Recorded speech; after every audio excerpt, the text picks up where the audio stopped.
السلام عليكم ورحمة الله تعالى وبركاته. أهلا بكم مشاهدينا الكرام في هذا الفيديو الجديد حول المنتخب الوطني المغربي واللائحة ديال المنتخب الوطني المغربي. بطبيعة الحال اللي غتلعب مقابلة يوم السبت المقبل أمام كوت ديفوار، ويوم الثلاثاء أمام ليبيريا.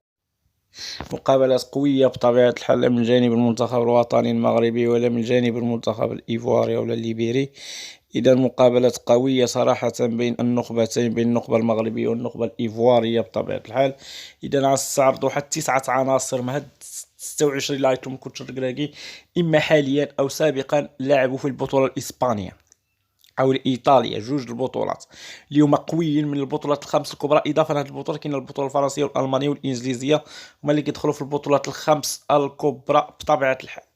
وغنبداو بالحارس ديال الهلال السعودي اللي هو سبق له لعب في اشبيليه الاسباني واتلتيكو مدريد الاسباني وجيرونا وساراكوستا، اللي هو الحارس ياسين بونو اللي لعب في 4 الفراقي ديال اسبانيا. ماشي ساهل باش تلعب في 4 الفراقي ديال اسبانيا، خاصه اشبيليه واتلتيكو مدريد. ولكن الكوتش ديال اللاعب ديالنا الكبير او الحارس العفوا الكبير اللي هو ياسين بونو لعب في هاد الفروق الاربعه بطبيعه الحال، اللي هما واحد الفروق اللي هما قويه بطبيعه الحال، واحد القوه جارفه. غنمشيو لمنير المحمدي اللي سبق له لعب في لوماسيا ومالاغا الاسبانيين، حارس كذلك كبير، حارس الوحده السعودي حاليا، من الحراس الجيدين داخل المنظومة وداخل المنتخب الوطني المغربي. هو الحارس رقم 2 ديال المنتخب الوطني المغربي، ولكن حارس جد متمرس بطبيعة الحال وحارس كبير اللي هو منير المحمدي، من الحراس الجيدين ديال المنتخب الوطني المغربي، حارس كبير صراحة من الحراس الكبار. غنمشيو للاعب رقم 3 عبد الكبير عبقار، حاليا كيلعب ديبورتيفو الافيس الاسباني، من العناصر المهمه داخل المنظومه وداخل المنتخب. ممكن يكون داخل المنتخب الوطني لان بكل لائحه الان كنجبروا عبقر داخل ديك اللائحه ديال النخبه الوطنيه وديال المنتخب الوطني المغربي. شيء جيد ان عبقري يدي تجربه اكثر من المنتخب الوطني المغربي صراحه، شي حاجه اللي هي جميله. مشيو اللاعب رقم 4 اللي هو اشرف حكيمي، لاعب باريس سان جيرمان الفرنسي، لاعب جيد صراحة، من اللاعبين الجيدين ديال المنتخب الوطني، من أفضل الأظهرة اللي كاينين في العالم. اللاعب اللي سبق له لعب في إنتر ميلانو والريال مدريد. إلا مشينا لهاد الدوريات اللي كنهضروا عليهم، إسبانيا وإيطاليا بطبيعة الحال، من اللاعبين الجيدين. لاعب من اللاعب صراحة كنعتقد أنا أفضل لاعب في الجهة ديالو في العالم، في العالم صراحة. ما كان ارنولد منافس ديالو في ليفربول، ولكن الان نقص بزاف المستوى ديالو. مشيو عند سفيان امرابط لاعب مانشستر يونايتد الانجليزي حاليا، كيسبق له لعب كان في فيرونا وفيورنتينا في الطاليان. اذا عنده واحد الكم هائل بطبيعة الحال من التجربة في ايطاليا. البطولات اللي كنهضروا عليهم بطبيعة الحال اللي هما اسبانيا وايطاليا. وسفيان امرابط الان رجع من اللاعبين الكبار صراحة داخل المنتخب الوطني وداخل النخبة الوطنية، لا نقاش ولا جدال فيه. مشيو اللاعب رقم 6 اللي هو سليم أملاح اللي سبق له لعب في بلد الوالد وحاليا فالنسيا الإسباني كمعار من بلد الوالد.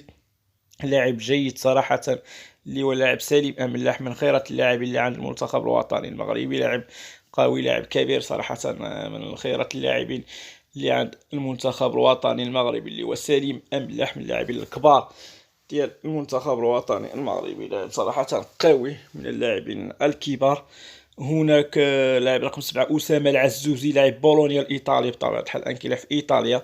إلى أسامة العزوزي اللي أول مرة كيستدعيه بطبيعة الحال كوتش وليد الركراكي. لاعب اللي هو في المنتخب الأولمبي، عنده 28 عنده عفوا 22 سنة، من اللاعبين الناجحين داخل المنظومة وداخل المنتخب الأولمبي، الآن تنادى عليه المنتخب الوطني الأول. شيء جيد صراحة، شيء جميل جدا، شيء رائع. أن وهناك كذلك لاعب عبد الصمد الزلزولي، عبد الصمد الزلزولي لعب في اوساسونا، لعب في برشلونة، والآن في الريال بيتيز الإسباني. إذا 3 فرق إسبانية بطبيعة الحال، من العناصر المهمة داخل المنظومة المغربية وداخل المنتخب الوطني المغربي. واخا باقي ما برش الإمكانيات ديالو عناصر مهمة في الأسماء، لأن في كل لائحة كنجبروا الاسم ديال صراحة ديال عبد الصمد الزلزولي. ونمشيو لآخر لاعب معنا اللي هو يوسف النصيري، لاعب إشبيلية الإسباني، من خيرة اللاعبين اللي عند المنتخب الوطني المغربي. لاعب كبير، لاعب مواصفات كبيرة، اللي هو يوسف النصيري صراحة لاعب كبير، لاعب اللي لعب في مالاغا وليغانيس والآن في إشبيلية، ثالث فريق اللي كيلعب فيه بطبيعة الحال. إذا من اللاعبين الجيدين داخل المنظومة وداخل المنتخب الوطني المغربي، اللي هو يوسف النصيري، اللي عنده شي 25 أو 26 عام، لاعب اللي عنده تكوين مغربي. من خيرات اللاعبين اللي عند المنتخب الوطني المغربي، لاعب كبير.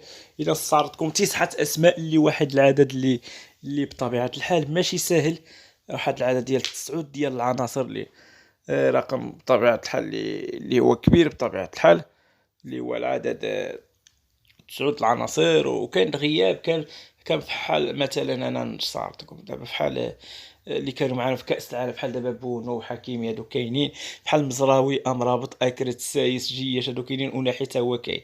حمد الله ما سبقلوش يلعب في اسبانيا وفي ايطاليا بطبيعه الحال. انس الضروري بدوري ما سبقلوش. الا مشينا للصيبا الصابيري سبقلو، لعب في صابدوريا فيورنتينا. اذا الصابيري كان ممكن لائحه كاس العالم فيها اكثر من هيدا. الصابيري. محمدي كاينه. الشاعر ما لعبش. بوخلال ما لعبش كذلك. أبلح كاين. زلزولي كاين. بوفال كان باقي لعب في السيلتا فيغو بطبيعة الحال في إسبانيا. جواد ليا ما يقدر يلعب في بلد الوالد في إيطاليا، في إسبانيا عفوا. 3 إذا شو شحال إذا. داري لا. شديرة برونيزي الإيطالي بطبيعة الحال حاليا. تاغناوتي لا بطبيعة الحال. بانون لا. الجبران لا. إذا كانوا 4 العناصر أخرى كنا عازيدوا على 9 وكانوا عاصبحوا 13، ولكن بطبيعة الحال الآن ما كاينش ديك العناصر الأربعة. بطبيعة الحال اللي هو عبد الحميد الصابري لاعب الفيحاء السعودي حاليا. جواد الياميق لاعب الوحدة السعودي حاليا. هادو جوج كيلعبوا في السعودية. كاين وليد شديرة كيلعب برونيزي الإيطالي حاليا. وكاين لاعب رابع بطبيعة الحال اللي خصني نفتش على الاسم ديالو عادك ممكن نقولو، اللي هو سفيان بوفال. سفيان بوفال اللي كيلعب في الريان القطري. اذا 3 كيلعبوا في الخليج وواحد في الطاليان. كانوا ممكن يكونوا هاد 4 عناصر داخل هاد 9 عناصر اللي استعرض الاسم ديالهم بطبيعة الحال. اذا المنتخب الوطني عنده واحد كم من النجوم، كم هائل صراحة. لاعبين كثار من الهجوم بطبيعة الحال، عفوا من النجوم ماشي من الهجوم. لاعبين كبار. صراحة هاد اللائحة، ولا جينا نهضروا على هاد اللائحة اللي تصدرت ديال أكتوبر، اليوم 11 أكتوبر، حنا نلعبوا 14 أكتوبر بطبيعة الحال، مع كما قلت مع كوت ديفوار مع ليبيريا. لائحة بطبيعة الحال منوعة. المنتخب الوطني المغربي صراحة عنده كم هائل من اللاعبين. إلا بغيتي 3 أو 4 حتى 5 ديال التشكيلات ماشي مشكل عاد تجبرهم في اللعابه اللي سبق لهم لعبوا ولا اللي عمرهم اصلا ما لعبوا. حنا عارفين فريق الوداد البيضاء في هذه المواسم الاخيره كتعمل شي حاجات اللي هي كبار صراحه، اللي هي كبيره في افريقيا بطبيعه الحال.